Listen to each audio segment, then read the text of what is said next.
और पुण्यात्माओं, ये ज्यादातर जो गलतियां हो रही हैं ये केवल वही आत्मा कर रही हैं जो अभी केवल प्रथम नाम में है।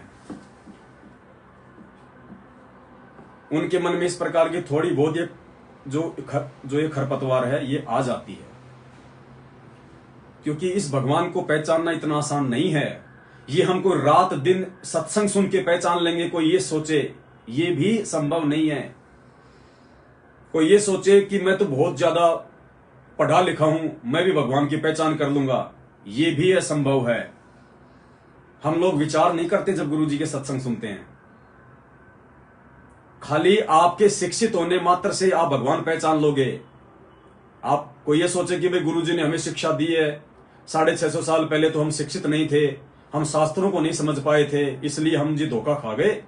आज तो भगवान ने हमारे को अक्षर ज्ञान दे दिया, हमारे को शिक्षा दे दी।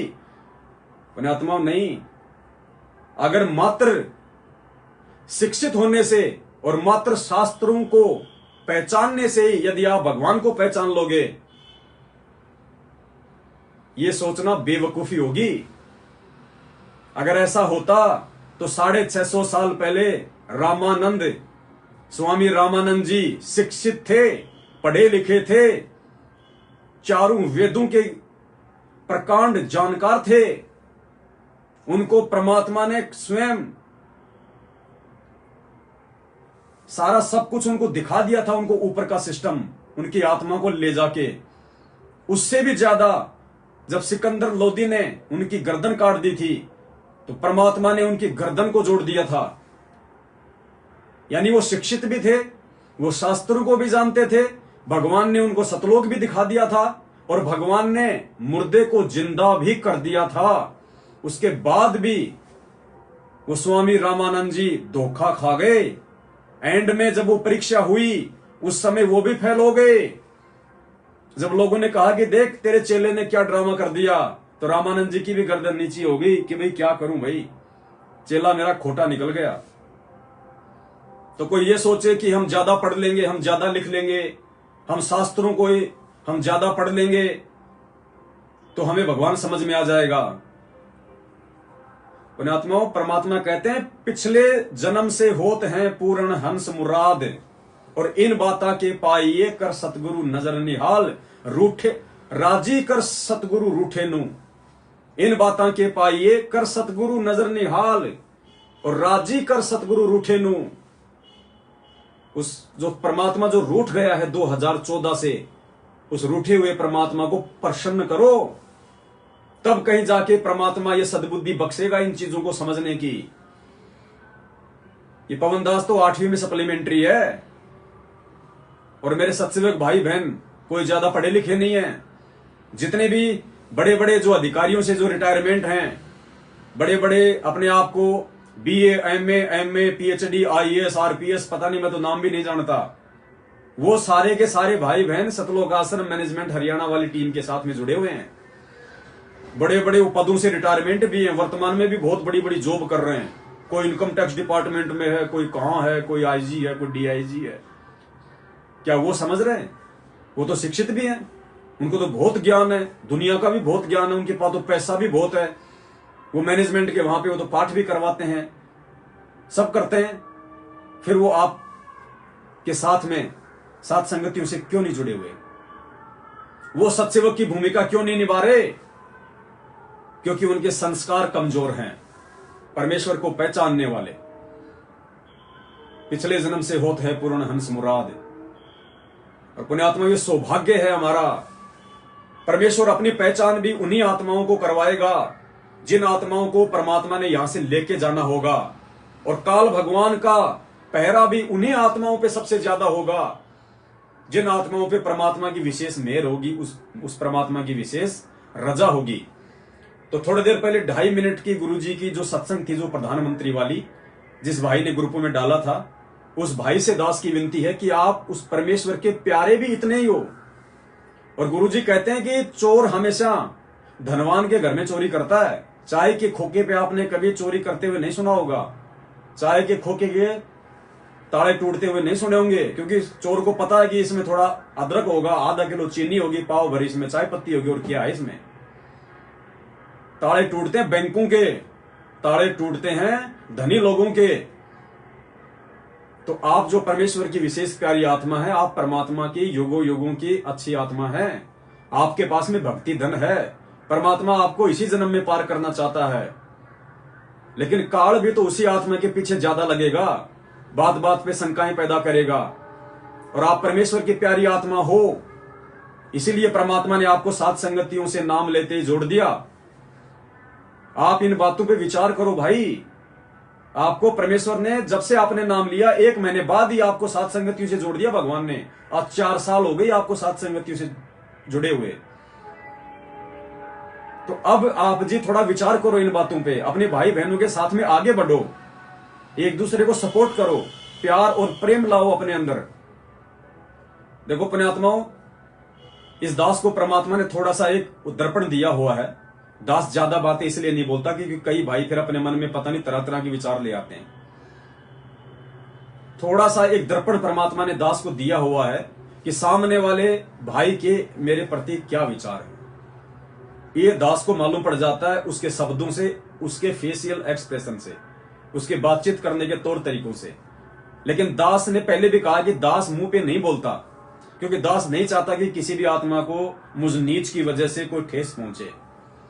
अब तो विशेषकर दास बिल्कुल भी नहीं बोलेगा। आज से पहले तो चलो फिर भी कुछ बोल दिया करता था, उन शब्दों के लिए दास माफी चाहता उन भाई बहनों से। आज के बाद दास नहीं बोलेगा। केवल दास ने जो संदेश देना होगा वो आप जीव को दास पहुंचा देगा गुरुदेव के आशीर्वाद से। उसके बाद आपके अपने संस्कार हैं, आपके अपने कर्म हैं, आप समझते हैं या नहीं समझते हैं। जैसा आप करोगे ऐसा आप पाओगे, जैसा मैं करूंगा वैसा मैं पाऊंगा। यहाँ कोई किसी की भक्ति खा तो सकता नहीं, छीन तो सकता नहीं भगत जी। तो बड़े भाई आप विचार करना, दास को दास ही समझो आप। और दास तो भगत जी जैसा आप कहोगे वैसे सेवा कर लेगा बड़े भाई, क्योंकि भगवान ने जो सात संगतियों की सेवा दास को दी है, तो दास नहीं चाहता कि कोई भाई वहां से कोई वो टूटे। दास नहीं चाहता कोई भाई सात संगति से जुड़ के फिर वापस वो उसी विचारधारा में जाके मिल जाए जहां पे मिलना जुलना कुछ भी नहीं है। इसलिए दास की हर संभव कोशिश रहेगी कि किसी भी तरीके से दास को अगर आना पड़ा, जाना पड़ा, माफी मांगनी पड़ी, लाइव में सबके सामने माफी मांगनी पड़ी, या सात संगति में सबके सामने दास को खड़ा होकर चाहे गलती है या नहीं है, आप तो केवल याद दिलाते रहो। दास सबके सामने नीची गर्दन करके माफी मांगता रहेगा। हर जन तो हारा भला जीतन दे संसार। ये दास के अंदर के भाव हैं भगत जी। आप ये ना सोचें कि दास को ड्रामा कर रहा है, दास को नौटंकी कर रहा है। मैं रामचंद्र जी से प्रार्थना कर रहा हूं भाई, देखो ना मैं परमात्मा के लिए कोई विशेष हूं, ना आप रामचंद्र जी भगवान के लिए कोई विशेष है, ना अन्य कोई दास या दासी परमात्मा के लिए विशेष है। लेकिन मेरा क्या फर्ज बनता है इस भक्ति मार्ग में आने के बाद, चाहे मेरी गलती है या नहीं है, और सामने वाला यदि मुझ पे कोई आरोप या प्रत्यारोप या करता है, तो मेरा ये फर्ज बनता है, मेरी ये जिम्मेदारी बनती है दास होने के नाते और दास भाव अंदर प्रकट होने के नाते। परमात्मा कहते हैं आवत गाड़ी एक है, उल्टा होए अनेक। तो हमने उल्टा तो किसी को करना ही नहीं है। जिस भी तरीके से आप जी सहमत होना चाहो, जिस भी तरीके से आप जी को संतुष्टि मिले, मैं ये नहीं कह रहा कि मैं पाक साफ हूं और जैसा आप कहोगे वैसा ही मैं माफी मांग लूंगा। माफी तो मांगूंगा मैं, चाहे मेरी लाख गलती हो और चाहे मेरी लाख गलती ना हो। अगर आप पूरी संगत के सामने दास को खड़ा करोगे और बोलो कान पकड़ और हमसे माफी मांग, भगत जी वहीं उसी समय दास घुटनों के बल कान पकड़ के और भरी सात संगति में दास आप रामचंद्र भाई से माफी मांगेगा। बड़े भाई बस विनती यही है, ये अंतिम संदेशा है परमात्मा की तरफ से।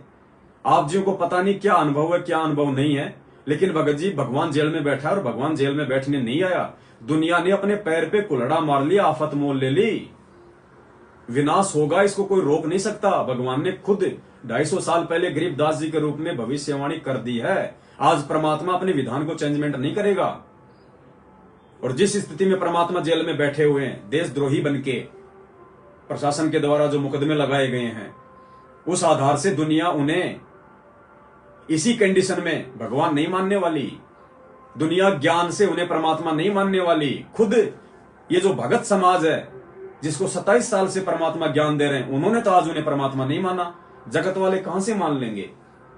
भगत जी ये विनाश होना ये निश्चित है। 8.5 अरब की जनसंख्या में आप सोचो कि कलयुग में सतयुग आ जाएगा, ये संभव नहीं है। जब भी किसी युग की संधि आती है तो विनाश होता है। भगत जी परमात्मा ने अच्छे से बताया है। जब हम त्रेता युग से हम द्वापर में आए तो लाखों करोड़ों अरबों मरे थे। राम रावण युद्ध हुआ था क्योंकि हम त्रेता से द्वापर में आ रहे थे। फिर जब हम द्वापर से हम इस कलयुग में प्रवेश करने लगे तो महाभारत हुआ। हर युग की संधि में महाभारत होता है, भयंकर विनाश होता है। कितना भयंकर विनाश हुआ था। परमात्मा ने बताया करोड़ों की संख्या में औरतें विधवा हो गई, करोड़ों की संख्या में बच्चे यतीम हो गए, लूट खसोट हो गया, पूरा हाहाकार मच गया था पूरी धरती पे। जब हम द्वापर से हम इस कलयुग में आने लगे तो महाभारत हुआ। काल ने करवाया, वो भी काल ने करवाया था।